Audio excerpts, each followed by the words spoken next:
Assalamualaikum warahmatullahi wabarakatuh. Pada video kali ini Bapak akan menjelaskan tentang sistem ekskresi pada manusia, khususnya untuk kalian kelas 8. Ketika kamu kelas 7, kalian sudah dikenalkan dengan istilah ekskresi ya, ketika kita membahas tentang ciri-ciri makhluk hidup. Jadi ekskresi adalah salah satu ciri dari, ini adalah ciri makhluk hidup. Nah, makhluk hidup diantaranya adalah melakukan ekskresi. Apa itu ekskresi? Nah, di sini ada ekskresi adalah proses pengeluaran zat sisa metabolisme yang tidak berguna bagi tubuh. Metabolisme merupakan reaksi kimia dalam tubuh untuk mengubah makanan, minuman yang kita konsumsi sehari-hari menjadi energi sisa. Jadi dari proses merubah makanan menjadi energi ini tentunya ada sisa-sisanya, ada sampahnya. Nah, sampah-sampah itu diantaranya adalah ini: urin, kemudian keringat, kemudian empedu, karbon dioksida, serta uap air.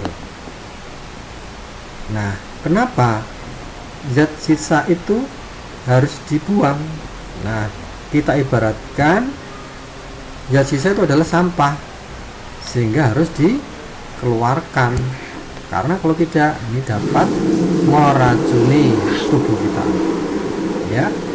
Nah, sekarang organ apa yang mengeluarkan zat sisa itu? Nah, ini ada 4 yang kita bahas di sini, yaitu adalah organ kulit. Organ kulit itu mengekspresi yang namanya keringat. Nah, keringat yang kita keluarkan itu tentunya mengandung apa? Mengandung air maupun garam ya, maupun garam. Organnya adalah paru-paru. Nanti mengekspresi karbon dioksida atau CO2 dan uap air atau H2O. Kemarin sudah kita bahas ketika kita membahas tentang pernapasan. Organ yang ketiga adalah hati. Nah, hati nanti akan mengekspresi cairan empedu. Dan yang keempat adalah organ ginjal yang akan mengekspresi urin. Nah, itulah garis besar yang akan kita pelajari. Kemudian di antara zat sisa ini, nah, ada yang terlewatkan, yaitu apa? Ini feses atau tinja. Nah, feses atau tinja ini masuknya pada zat sisa pencernaan ya, bukan dimasukkan sisa metabolisme, tapi zat sisa pencernaan. Nah, ini nanti dikatakan sebagai peristiwa atau proses defekasi namanya. Jadi defekasi, ada ekskresi, dan yang ketiga ini ada lagi namanya sekresi. Nah, sama-sama pengeluaran ya, sekresi juga pengeluaran, namun getah atau zat yang dikeluarkan nanti masih digunakan oleh tubuh ya, seperti enzim ya maupun hormon. Nanti hormon dan enzim ini masih digunakan oleh tubuh. Nah, baiklah, sekarang kita akan membahas satu demi satu ya. Kita mulai dari pembahasan kulit ya. Yang pertama pembahasan kulit. Nah, ini kita tampilkan gambar kulit. Nah, kulit kita itu dibagi 3 lapisan ya.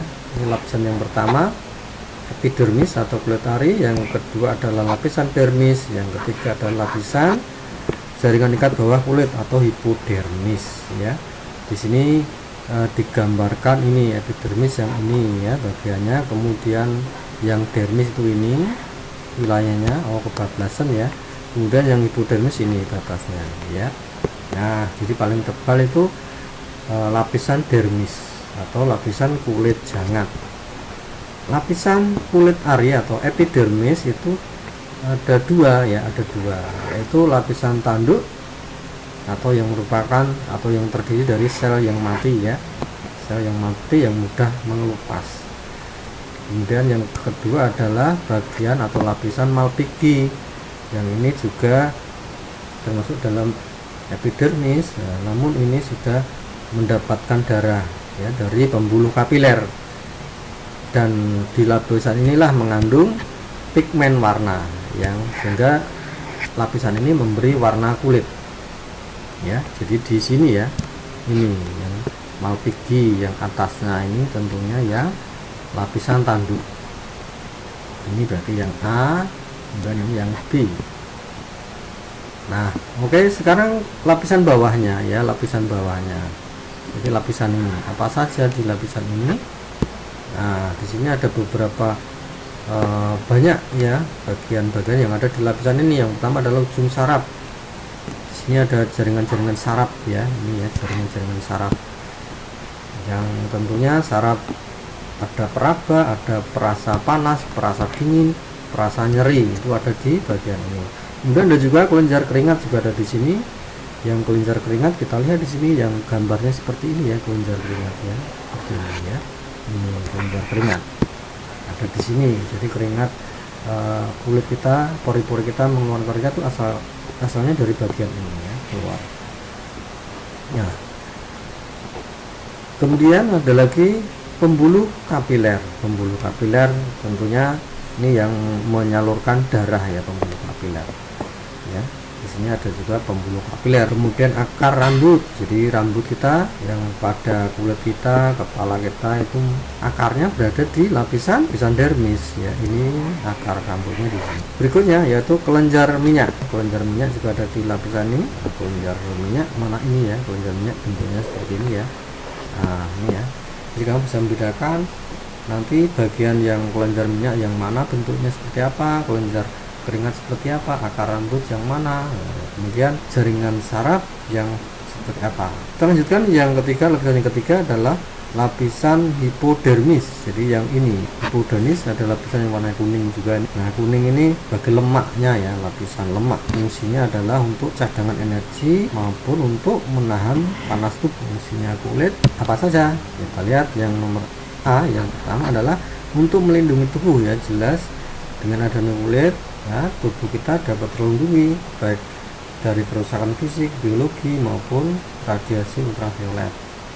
Ya, kita bisa bayangkan kalau tubuh kita tanpa kulit, banyak debu yang masuk, kemudian gampang masuk angin ya tentunya ya. Itu. Kemudian yang B, fungsinya kulit yang B adalah sensasi sentuhan.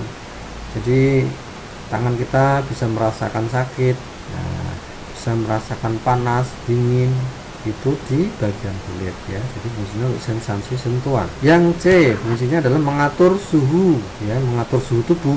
Itu ditunjang dengan adanya keringat ya. Jadi ketika kita habis berlari panas ya, itu menyebabkan kelenjar keringatnya membuka ya, kelenjar keringatnya membuka ya karena panas tadi, sehingga keringatnya dapat keluar melalui pori-pori. Kemudian yang D, tempat mengubah provitamin D menjadi vitamin D. Nah, maka kita sering melihat di pagi hari orang jemur sinar matahari.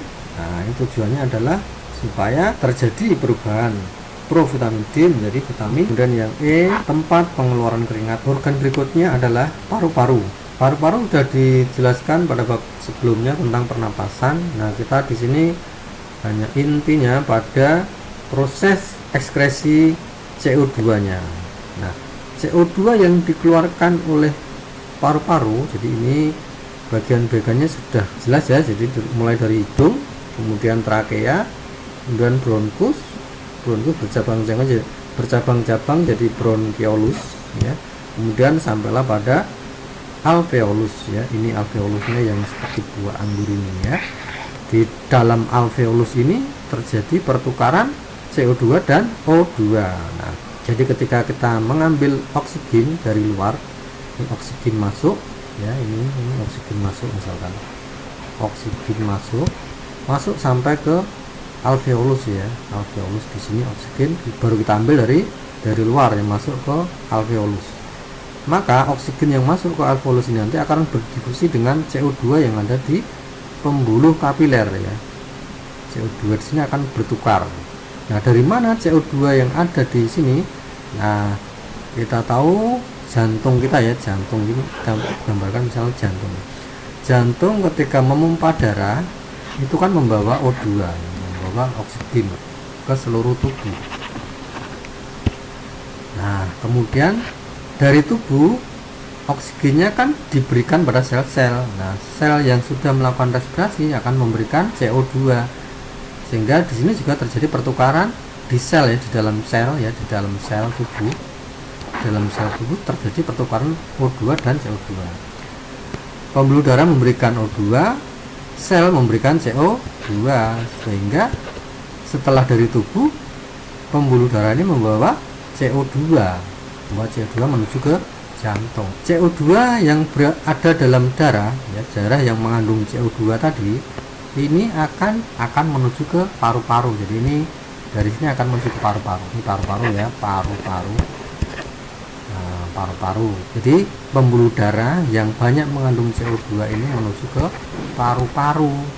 Nah, tepatnya menuju ke alveolus tadi, alveolus. Di dalam alveolus kan bertukar ya, terjadi difusi namanya. Nah, dengan apa? Dengan O2 yang baru diambil dari luar, sehingga CO2 nya diberikan ke alveolus, kemudian O2 nya diikat oleh darah, kemudian dibawa menuju ke jantung, sehingga dari sini darah sudah mengandung O2.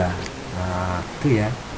Kemudian darah yang banyak mengandung O2 ini nanti akan diedarkan lagi ke seluruh, dan demikian seterusnya gitu ya. Jadi CO2 yang dikeluarkan oleh paru-paru ini ya. Nah, intinya kan tadi paru-paru itu mengekskresi CO2. Nah, CO2 yang dikeluarkan ini kan tentunya berasal dari ini tadi, dari pembuluh darah yang berasal dari jantung. Ini ya intinya. Jadi paru-paru itu mengekskresi CO2. Yang ketiga hati. Nah, letaknya hati itu berada di rongga perut, rongga sebelah kanan atas ya. Nah, ini ya di sini ya, ini hati kita di bawah dada ini, di sebelah kanannya lambung, berupa lembaran dengan beratnya sekitar 2 kg, warnanya merah tua, merupakan kelenjar yang terbesar ya. Kita lihat gambar ini, hati itu besar sekali gambarnya. Hati, kemudian fungsinya ya, langsung fungsinya saja. Fungsinya hati yang pertama untuk menyimpan glikogen. Glikogen itu apa? Glikogen itu gula otot. Jadi kalau semula kan namanya glukosa ya, atau gula darah, nanti di dalam hati akan berubah menjadi glikogen, gula otot, dengan adanya bantuan hormon insulin. Kemudian yang B, fungsinya adalah untuk membentuk protrombin atau untuk pembekuan darah. Yang C, untuk pengubahan provitamin A menjadi vitamin A, menguraikan asam amino menjadi zat sisa urea ya, yang bersifat racun, maka nanti urea ini akan dikeluarkan melalui urin. Yang E, tempat pembentukan sel darah merah pada janin. Yang F, merombak eritrosit atau sel darah merah ya, karena sel darah merah itu usianya 100 sampai 120 hari. Setelah itu dia harus dirombak ya, sudah tua dirombak. Rombakannya apa hasilnya? Nah, ini ya, dalam eritrosit tadi, ini nanti ya, eritrosit tadi kan mengandung hemoglobinnya nanti akan dirombak menjadi 3 macam, yaitu zat besi, globin, dan hemin. Zat besinya nanti akhirnya dibawa ke sumsum tulang untuk pembentukan sel darah merah lagi ya. Kemudian globin digunakan lagi untuk metabolisme protein ya, untuk pembentukan asam amino dan yang lain. Sedangkan hemin ini yang nanti akan dikeluarkan ya, yang diekspresikan ya ini hemin. Hemin itu nanti akan diurutkan menjadi biliverdin ya, yaitu warna hijau, kemudian menjadi bilirubin ya, warna kuning oranye ya, dan akhirnya nanti akan menjadi ini urobilin ya, dan sterkobilin.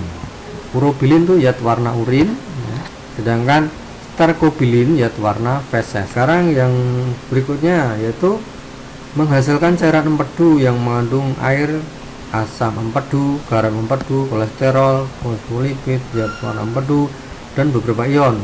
Garam empedu ini fungsinya untuk apa? Untuk mengemulsi atau membantu mencerna lemak yang ada di usus 12 jari. Berikutnya adalah mengatur kadar glukosa dalam darah ya, ini dengan cara merubah glukosa menjadi glikogen itu tadi ya, dengan bantuan insulin.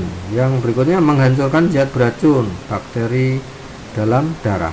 Yang berikutnya menyimpan vitamin A, D, B, dan Fe. Nah, itulah fungsi-fungsi hati yang cukup banyak. Jadi ya, fungsi hati, maka itu Kita harus menjaga hati kita agar tetap sehat. Ekskresi yang keempat, organnya adalah ginjal. Letaknya di mana ginjal? Letaknya di ini, perut bagian belakang, sisi kiri dan kanan tulang belakang. Ya, di sini ya. Ginjal kanan terletak lebih rendah dari ginjal kiri. Jadi ini lebih rendah, yang ini kanan ya. Ini kanan itu lebih rendah. Karena di sini ada hati di sini ya. Ya, lebih rendah yang ginjal sebelah kanan. Nah, kemudian bagian-bagiannya di ginjal ya, ini ginjalnya di sini ya. Kemudian ada saluran dari ginjal ini namanya ureter. Ini salurannya, Kemudian akan menuju ke kandung kemih. Ini kandung kemih. Setelah kandung kemih nanti akan melewati uretra. Nah, ini proses pengeluaran urin. Di pengeluaran urin urutannya dari ginjal melewati ureter menuju kandung kemih. Dari kandung kemih nanti akan keluar melalui saluran uretra langsung pada fungsi ginjal yang juga kita tuliskan di sini cukup banyak ya. Yang pertama adalah yang inti adalah untuk menyaring zat-zat sisa metabolisme dalam darah yang dikeluarkan dalam bentuk urin. Jadi darah kita nanti disaring lewat ginjal ini ya, sisa-sisanya dikeluarkan ya, dipisahkan dari darah, dikeluarkan sebagai urin. Fungsi yang kedua adalah mempertahankan dan mengatur keseimbangan air dalam tubuh.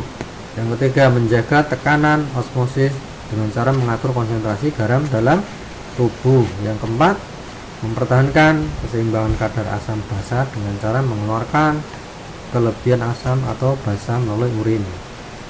Dan yang kelima adalah mengeluarkan sisa metabolisme seperti urea, kreatin, amonia melalui urin.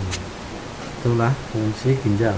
Ini ginjalnya tadi gambar ginjalnya. Ini kemudian kita zoom ya, kita zoom jadi seperti ini. Nah, jadi seperti ini ya, kita zoom. Dan kemudian kita potong melintang seperti ini, sehingga jadinya bagian-bagian dari ginjal itu kita bedakan menjadi tiga. Yang bagiannya ya, intinya ada, kita bagi menjadi tiga bagian. Yang pertama adalah kulit itu namanya di sini menggunakan istilah kortek ya. Kortek itu yang mana? Yang ini berarti ya, yang ini. Nah, ini ya kulit. Nah, ini yang bagian ini kulit atau kortek. Kemudian bagian yang lebih dalam lagi yang seperti buahnya ini, adalah medula. Jadi kortek itu kita tulisannya, kortek sama saja dengan kulit. Kemudian medula itu istilahnya sama dengan sumsum ya. Kemudian yang ketiga ini pelvis renalis, itu ginjal ya. Pelvis renalis berarti pelvis ginjal gitu ya. Ini bagiannya yang ini. Nah, ini nama lainnya adalah rongga. Ini rongga ginjal. Jadi ada tiga bagian ya. Rongga ginjal. Di sini saya tuliskan di sini ya. Kortek atau kulit, yang B adalah medula atau sumsum ginjal, yang C adalah pelvis atau rongga ginjal. Nah, kemudian diuraikan lagi lebih detail lagi bahwa di kulit ini, kulitnya ini, jadi ini kulit dan medula kita ambil ya, kita zoom. Nah, jadinya seperti ini. Yang ini kita zoom, jadinya begini. Nah, di sini ada apa saja? Nah, ada ini nanti kalau di zoom nanti ada ini namanya nefron itu apa? Nefron itu ini tuh namanya nefron ya. Nah, di nefron ini apa saja? Nah, berarti di nefron itu ini ada nefron ya, ada ini. Jadi di nefron itu berada di mana? Berarti ini nefron itu kan berada di kulit dan di medula. Hingga ujungnya ini mau sampai ke pelvis ini ya. Ini kan mau sampai ke pelvis. Ini kan tadi yang medula, ini bagian medula, ini yang kortek. Jadi nefron itu ada di dalam kortek maupun di medula. Kita lanjutkan ke pembentukan urin ya. Kita sekalian nanti belajar bagian-bagiannya. Ya, kita zoom lagi sekarang. Jadi yang nefron saja kita ambil, nefronnya ini kita zoom jadi seperti ini.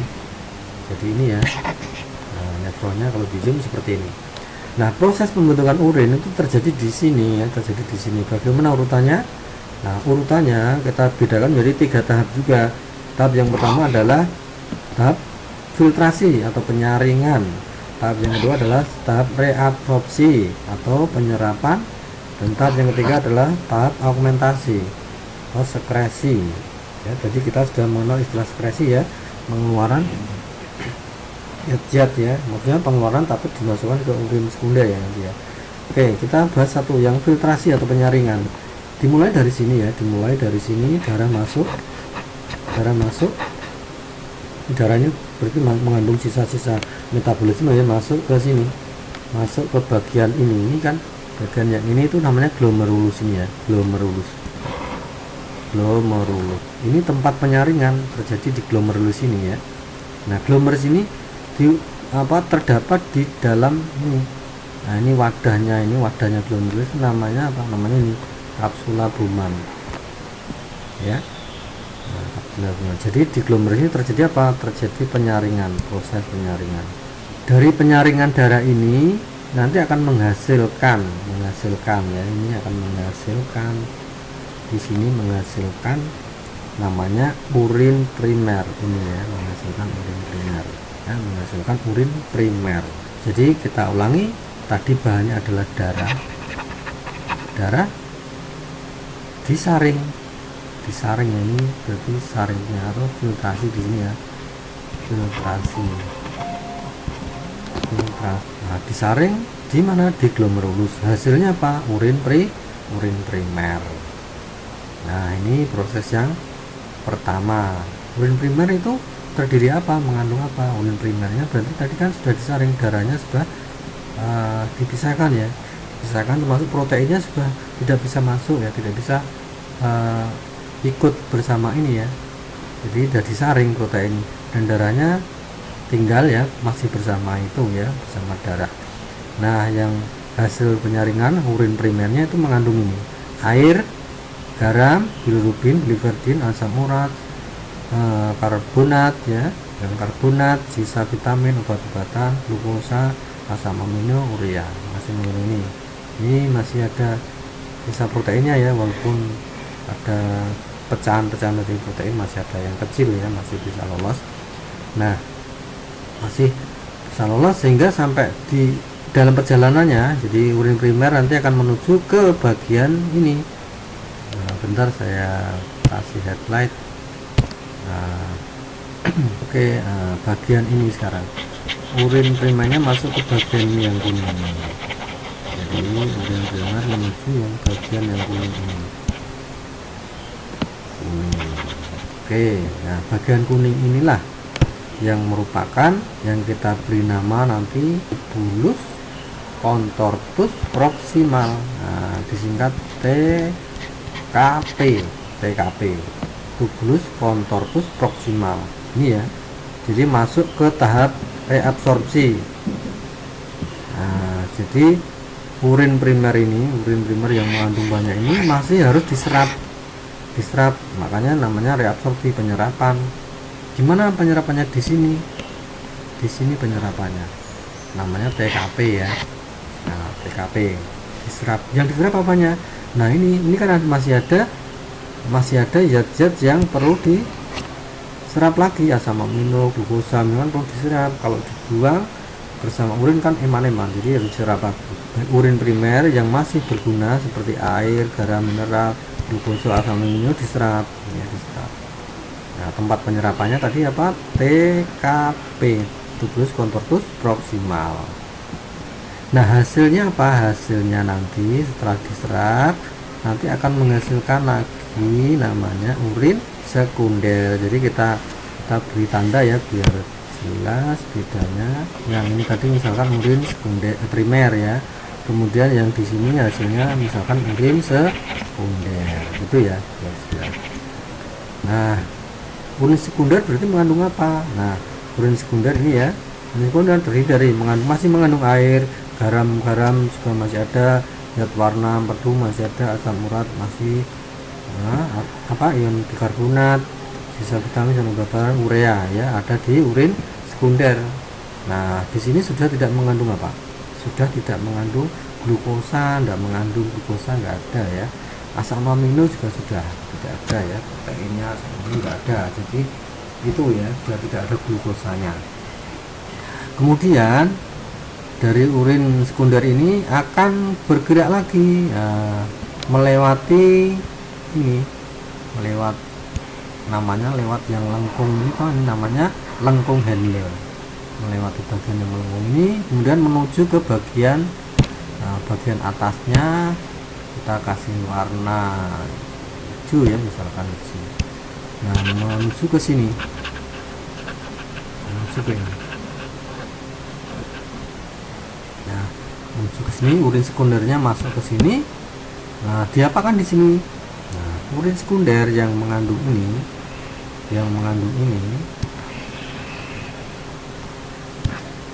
ya, menuju ke tahap yang ketiga sekarang. Tahap ketiga yaitu tahap augmentasi. Nah, apa itu tahap augmentasi? Yaitu penambahan zat yang tidak berguna atau berlebihan ke dalam urin sekunder. Jadi urin sekunder itu masih ditambahi zat-zat yang tidak berguna ya, mendapat tambahan lagi ya.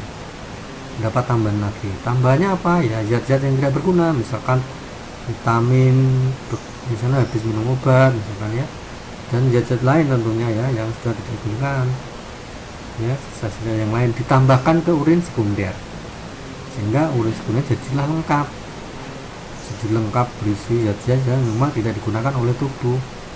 Jangan sampai ada di dalam darah, tambahin lagi ya kotorannya itu ya.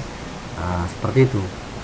Nah, maka dari urin sekunder yang ditambah lagi ini jadilah sekarang menjadi yang namanya urin sesungguhnya. Ini ya urin sesungguhnya di sini ya. Jadi kalau kita kasih kode saja ya, yang merah pertama ini misalkan urin primer UP ya, UP. Kemudian yang kedua ini misalkan US, urin sekunder. Sedangkan urin sesungguhnya yang ini. Nah, ini apa? Foto S-nya ini. Berarti kita akan urin sesungguhnya SS gitu ya. Urin sesungguhnya. Nah, itu ya. Jadi hasil dari augmentasi adalah urin yang sesungguhnya. Nah, bagian ini namanya apa?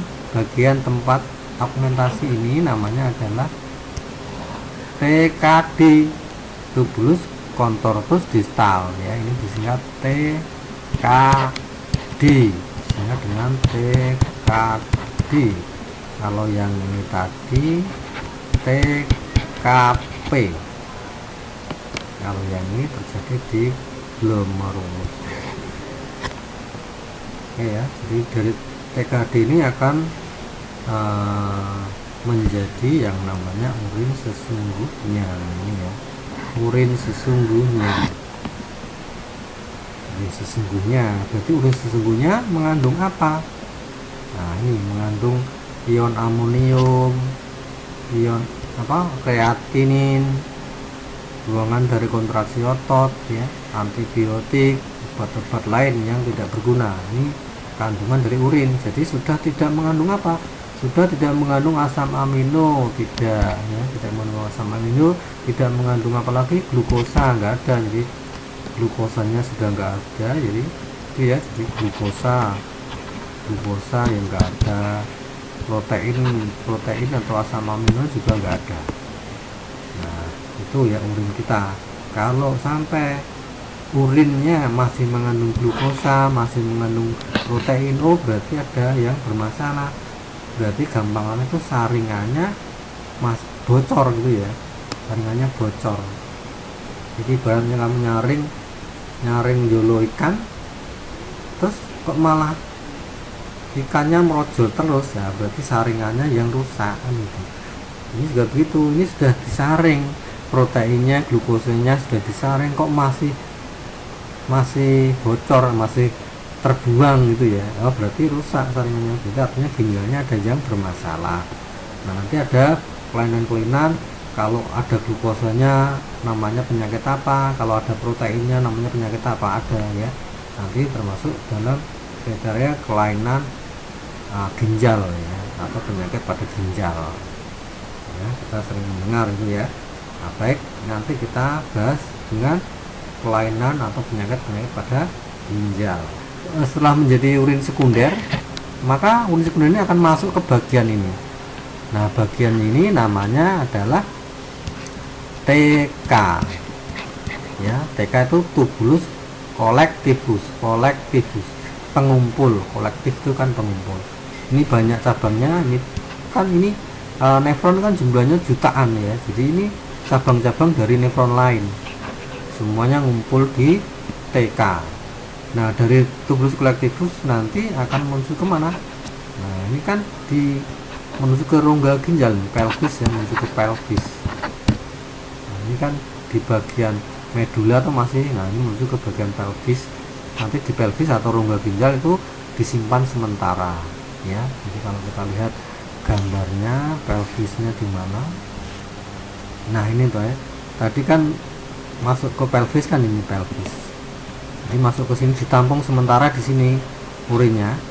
Nah, nanti urin ini kan menuju ke kandung kemih lewat ureter, lewat saluran ini ya. Seperti di gambar yang pertama lagi ya ini. Jadi dari pelvis nanti akan menuju ke ureter, menuju ke kandung kemih. Nah, ada beberapa kelainan ya. Misalkan ini nefritis. Nefritis dari kata nefron ya, berarti yang bermasalah nefronnya. Jadi ini penyebabnya adalah bakteri Streptococcus ya, yang menyebabkan ini asam urat dan urea masuk kembali ke pembuluh darah. Urea tidak bisa kesaring. Urea, asam urat ini masuk lagi ke darah. Nah, ini bisa menyebabkan air tertimbun di kaki ya, kakinya membengkak. Nah, ini harus ditangani dengan cuci darah ya ini, atau juga ada istilah cangkok ginjal karena ginjalnya sudah dianggap rusak ya, namanya nefritis. Kemudian yang penyakit kedua adalah diabetes mellitus atau kencing manis. Nah, ini tadi jadi katakan tadi kalau urinnya mengandung glukosa ya, kalau mengandung glukosa berarti kalau urinnya mengandung glukosa kan jadi manis urinnya. Nah, nanti kan ada bahan yang harusnya tidak kebuang, ini kebuang. Nah, ini ya, ini penyebabnya diantaranya karena hormon insulinnya ya, produksi hormon insulin kurang ya. Mungkin ada gangguan di bagian pankreas atau yang mana. Jadi karena produksi insulinnya kurang, karena insulin kan fungsinya untuk mengubah glukosa menjadi glikogen yang disimpan di hati. Tapi karena insulinnya rendah sehingga glukosanya tidak semua dirubah ke glikogen. Nah, sehingga glukosanya masih ada di dalam darah dan bisa terbuang ke urin. Sekarang yang ketiga adalah diabetes insipidus ya. Insipidus ini penyakit karena kekurangan hormon ADH, antidiuretika, yang menyebabkan penderita itu sering buang air kecil ya. Diabetes insipidus. Batu ginjal ya, ini karena adanya timbunan asam urat, kalsium, fosfat di ginjal atau kandung kemih. Albuminuria, nah ini disebabkan karena ini kerusakan glomerulus yang menyaring ini ya. Sehingga proteinnya bisa terbuang. Jadi urinnya mengandung protein ya. Nah, harusnya kan difilter, disaring di mana? Di glomerulus ya, karena glomerulusnya bermasalah rusak ya, akhirnya proteinnya ikut keluar bersama urin. Oke, hematuria itu adanya sel darah merah ya, adanya sel darah merah dalam urin, mungkin adanya infeksi di saluran kemih ya, itu penyebabnya. Kemudian hepatitis, nah ini kalau hepatitis hati ya, ini kerusakan pada hati ya, radang hati, ini kan termasuk alat ekskresi ya, dimasukkan hepatitis A, B, C, D ya, itu penyakit pada hati ya, hepar. Kemudian panu, ini yang nomor 8 ya, panu itu penyakit kulit gitu ya, termasuk alat ekskresi ya. Panu penyebabnya adalah jamur Diptora yang menempel pada kulit yang lembab. Sehingga kalau tan itu cirinya apa? Kulitnya lebih terang dan gatal. Jerawat, nah, gangguan pada kelenjar minyak. Nah, ini dialami oleh para remaja ya, jerawatan ya. Kemudian biang keringat, nah, biang keringat ditandai warna kulitnya memerah dan gatal-gatal. Itu ya tentang materi tentang ekspresi. Saya kira itu untuk uji kompetensinya nanti kita bahas di video yang berikutnya ya. Jadi jangan kemana-mana, tetap simak video lanjutannya tentang pembahasan soal-soal ekspresi. Demikian materi ekspresi yang bisa saya sampaikan, mudah-mudahan bermanfaat bagi kita semua. Taufik wal hidayah. Wassalamualaikum warahmatullahi wabarakatuh.